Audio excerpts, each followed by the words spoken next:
ሰላም ጤናና የነጠበባዊ ረፍት ለእናንተ ይሁን። የትዝብት ብር ቤተሰቦች ሰላማችሁ በያላችሁበት ይብዛ። ይህንን ቪዲዮ ለሌሎቹም ተደራሽ በማድረግ ከጭንቀት እንዲወጡና መንፈሳዊ ምክሮችን እንዲያድምጡ ሼር፣ ላይክ እንዲሁም ቤቱን ሰብስክራይብ በማድረግ የቅድሚያ ትብብራችሁ እንዲሆን በአክብሮት ጋብዛለሁ።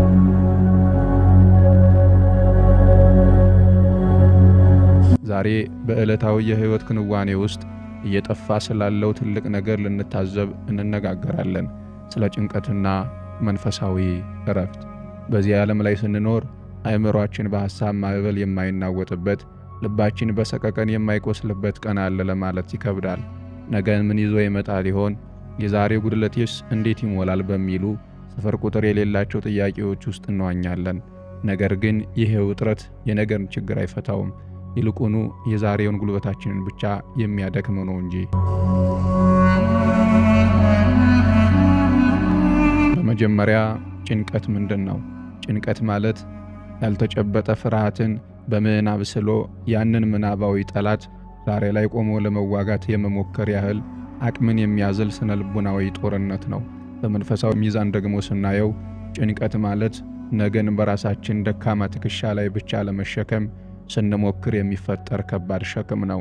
ስለዚህ ጉዳይ ታላቁ መጽሐፍ እንዲህ ይላል፣ ነገ ለራሱ ይጨነቃልና ለነገ አትጨነቁ፣ ለቀኑ ክፋቱ ይበቃዋል። ማቴዎስ 6:34። ይህ ቃል ነገ ችግር አይኖርም አይልም። ነገር ግን የነገውን ሸክም ዛሬ ላይ ደርበህ አትሸከመው ይላል። ዛሬን ሙሉ ሰው ሆነ እንድትኖር ነገ ደግሞ ለነገው ይበቃዋል። እንዳትጨነቅ፣ እንድትተወው ለፈጣሪህ እንድታመለክት ይመክራል።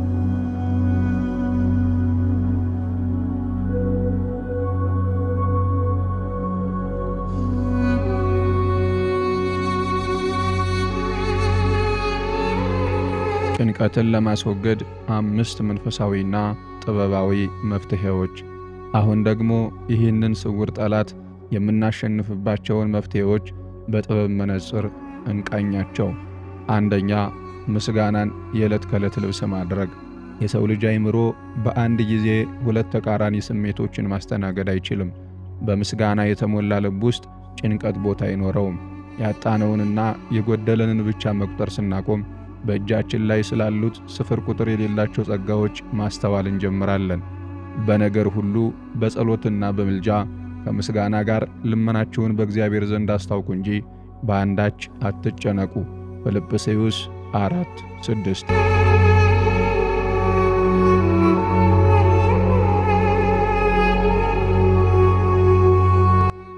ሁለተኛ፣ ቁጥጥራችንን መልቀቅና መታመን። ሁሉንም ነገር በእኛ ልንቆጣጠረው አንችልም።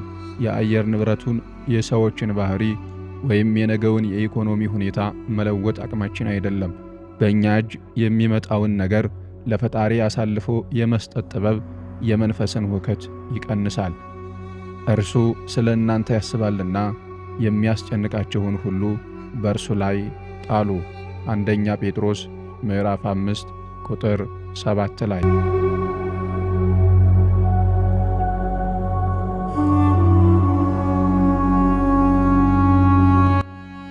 ሶስተኛ፣ አሁን ባለው ቅጽበት ውስጥ መኖር። አብዛኛው ጭንቀታችን የመጣው ካለፈው ዘመን ጸጸት ወይም ከወደፊቱ ፍርሃት ነው። አሁን የምትባለዋን ቅጽበት በንቃት መኖር ትልቅ መንፈሳዊ ተጋድሎ ነው። ዛሬ የምንተነፍሰው አየር፣ ዛሬ የምንሰራው ሥራ፣ በጥሩ ስሜት መከወን የጭንቀት መከላከያ ትልቅ ግንብ ነው።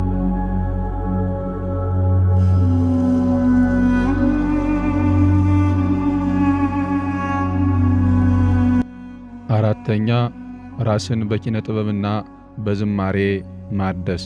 የሰው ልጅ ነፍስ በድምፅና በዜማ ትናበባለች።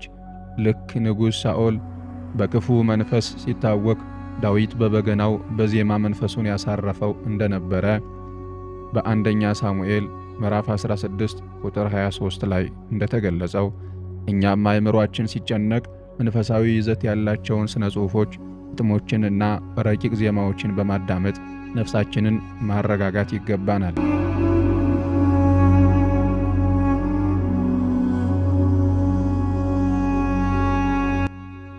አምስተኛ ጸጥታንና ጸሎትን መለማመድ።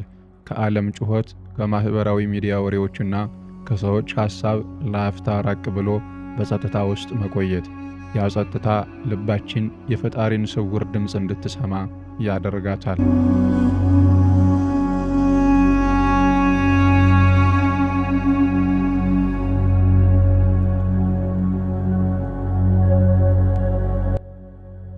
ውድ የዜማ ልዑል ትዝብት ወይም የትዝብት ብዕር ታዳሚዎች፣ ሕይወት ልክ እንደ ዜማ ናት።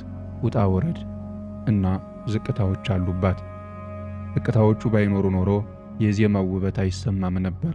ስለዚህ አሁን ያለህበት የጭንቀት ስሜት የሕይወትህ ማጠናቀቂያ ሳይሆን ወደ ውብ ስምምነት ከመግባት በፊት ያለ ጊዜያዊ ጩኸት መሆኑን እወቅ። በማዕበል መካከል ለምትናውጠው ነፍስህ ሁልጊዜ ይህንን ሰላም ቃል ንገራት። ሰላምን እተውላችኋለሁ፣ ሰላሜን እሰጣችኋለሁ። እኔ የምሰጣችሁ ሰላም ዓለም እንደሚሰጣችሁ ያለ አይደለም። ልባችሁ አይታወክ፣ አይፍራ። ዮሐንስ 14 ቁጥር 27።